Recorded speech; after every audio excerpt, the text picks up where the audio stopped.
Information Systems Assignment, NQF, CDS, or National Quality Forum, Clinical Decision Support.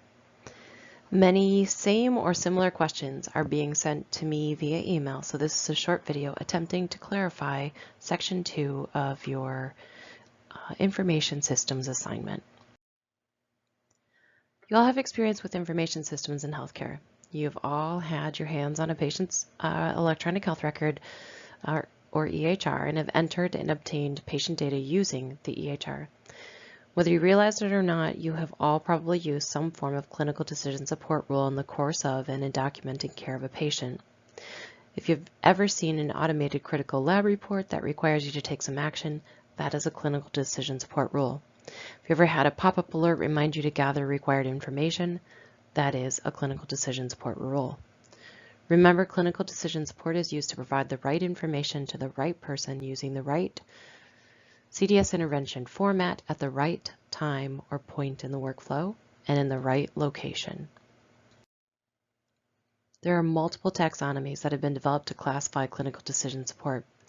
One of the current taxonomies classifies CDS types into 6 umbrella categories. Medication dosing support provides information based on patient-specific data to the provider to assist with making appropriate dosing decisions. This could be as simple as a drop-down of available doses to calculations based on a patient's most recent weight or a lab result such as an INR. Order facilitators provide a set of commonly used orders for a specific condition, such as pneumonia or stroke order sets. Point of care alerts and reminders are CDS rules that remind the care team or patient about important recommendations or preventative care needs. These might be triggered by a birth date or date of last exam auto-calculated in the EHR, which results in a reminder alert that is sent to the provider and/or the patient. Relevant information display provides access to the relevant clinical data at the point of care. I built relevant information display into an occupational health electronic health record to help guide the nurses to make evidence-based decisions when caring for healthcare workers who are exposed to blood or body fluids. Expert systems are intelligently designed to provide diagnostic or therapeutic advice based on the patient's data. These are more sophisticated computer logic clinical decision support that you will not design in your assignment. So know that they exist, those expert systems, but we are not going to be building them. Finally, workflow support helps to reduce errors by guiding the steps in a work process. An example of this is the medication reconciliation tool or structured documentation templates that facilitate consistent and standardized data entry. In that occupational health clinical decision support I mentioned, workflow support was an important element of that in guiding the nurses to make the right choices for the care of the healthcare worker who's had an exposure. So now let's move on to section 2 of the assignment, as I have received multiple questions about this section, and it's just going to be more efficient to try to address the questions here than to answer each one individually. So let's start with a broad overview of the 4 functional categories. The trigger is the action in the information system, such as the EHR, that triggers the clinical decision support rule. So it's data. It's something that is happening within the electronic health record. It might be data. It might be that you enter the record. It might be that there's data that wasn't entered. And then the input data sounds like something you are entering into the record, but it may actually be absence of data or data processing that occurs after the trigger initiates the rule. Then the intervention is what the information system does to deliver information. It is not an intervention applied directly to a patient. Action steps are things that the user of the system and the receiver of the information can act upon or do. You are being asked to design just one cycle or rule of a clinical decision support, but in any given cycle, any input data, intervention, or action step could initiate a new trigger and launch a new CDS rule. Think of the complexity of the decisions made in healthcare every day. Having evidence-based decision support has been shown to improve decision-making and patient outcomes when carefully designed. So remember, triggers are events or actions that initiate a clinical decision support rule. Examples include ordering a drug or laboratory test for a patient, or system receipt of a result or finding, or simply opening the patient's record. A trigger could be something that has nothing to do with a user signing into or adding data to the chart, but could be related to time. When you are completing your table for Section 2 of the assignment, you will select one of these 4 triggers to enter into the column under CDS Taxonomy for trigger.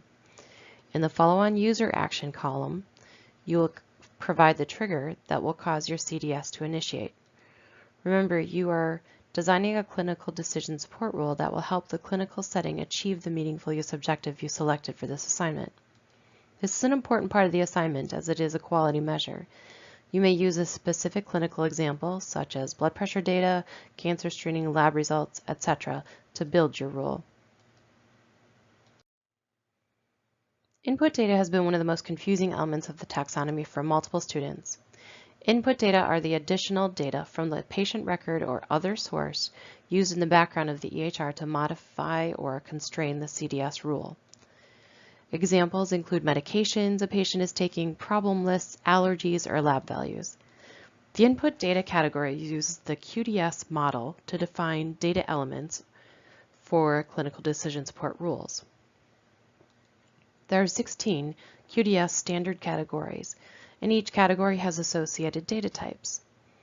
The input data table in the NQF report on pages 13 to 15 is too large for me to add here, so I'll provide just a couple of examples. A trigger in the EHR could be documentation of a patient's lab draw for a laboratory test for HIV testing after a healthcare worker is stuck by a needle contaminated with patient blood. Once completed, the lab result will modify the rule. If it is positive, it could trigger an intervention and then action steps the provider should take. Another example would be CDS built upon missing data using the negation rule. The lack of data is actually input data in this instance because the absence of the data is important to the patient's care. In your Section 2 table, the QDS standard category goes in the CDS taxonomy column, and the QDS data types for info go into the follow-on user actions.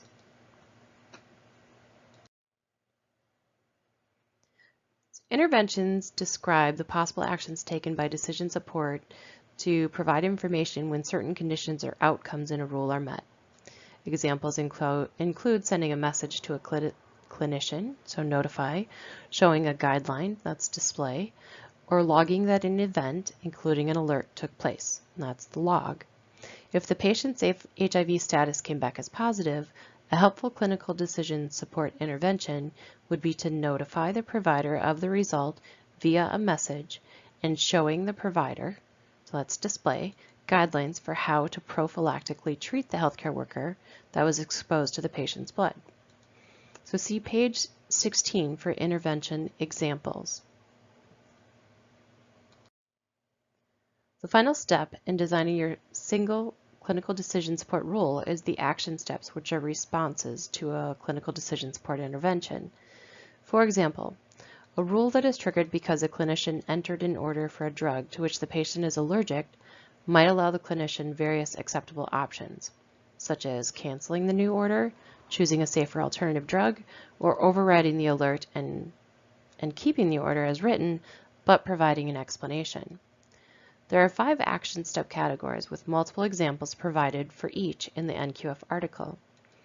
Action steps for the HIV example might be request an order, HIV lab test from healthcare worker to determine if the healthcare worker is already HIV positive, which would negate prophylactic treatment.